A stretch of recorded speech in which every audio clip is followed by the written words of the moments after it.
Hello everyone, কেমন আছো তোমরা? আশা করছি তোমরা খুব ভালো আছো। আমিও খুব ভালো আছি। সবার আগে ক্ষমা চেয়ে নিচ্ছি যে এতদিন ভিডিও দিতে পারিনি। আজকে একটা নতুন ভিডিও নিয়ে চলে আসলাম। আজকের ভিডিওটা হচ্ছে জন্মাষ্টমীর পরের দিন ছিল আমাদের বাড়িতে লোকনাথ বাবার পুজো। তো সেটাই আমরা কিভাবে প্রিপারেশন করলাম সেটাই শেয়ার করব। তো যেমন দেখতে পাচ্ছ, একটা লোকনাথ বাবার ছবি, তার সাথে আরও ঠাকুরের ছবিকে আমরা একসাথে সেট আপ করে নিয়েছি। সেটাকে এবার কাট আউট করে আমরা কাঠের বাটামের মধ্যে সেট করব। তো সেটাই দাদা করছিল, ভালো করে পেস্ট করে নিচ্ছিল আর কি সানবোর্ডে। দেন সানবোর্ডে পেস্ট করে তারপর ওটাকে কাট আউট করে কাঠে লাগানো হবে। তো এগুলো দাদা খুব ভালো পারে। তো দাদার সাথে সাথে আমি, মেসো, বোন, বৌদি সবাই কিছু না কিছু হেল্প করে দিচ্ছিলাম। কারণ জানো, যে যেটা বেশি ভালো জানে সেটা ও ভালো পারে। হ্যাঁ, হেল্প তো সবাইকেই করতে হবে, যেহেতু বাড়ির পুজো, সবাই হাত না লাগালেও হবে না।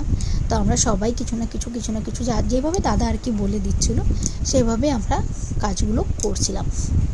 তারপরে কিছু ছিল ডিজাইন যেগুলো কাটিং করার ছিল, তারপরে কৃষ্ণ ঠাকুরের কাট আউট ছিল, লক্ষ্মী ঠাকুরের কাট আউট ছিল, সেগুলো যেরকম আমরা করে নিচ্ছিলাম। দেখতেই পারবে, দেখো এটা হচ্ছে লক্ষ্মী ঠাকুরের কাট আউট, যেটা কি মিশো করছিল। তারপরে আমরা সব কমপ্লিট হয়ে যাওয়ার পর সবজি বাজার চলে আসলো, যে পুজোতে যা যা সবজি বাজার লাগবে সেটা চলে আসলো। দেন পরের দিন সকালবেলায় এই মিষ্টি বানাবার লোক চলে আসলো। আমাদের বাড়িতে দরবেশ বাড়িতে বানানো হয়, সেটাই লোকনাথ বাবাকে ভোগে দেওয়া হয়।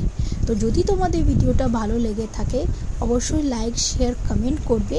দেখা হচ্ছে সেকেন্ড পার্টে। আজকের জন্য টাটা, ভালো থাকবে, সুস্থ থাকবে, বাই।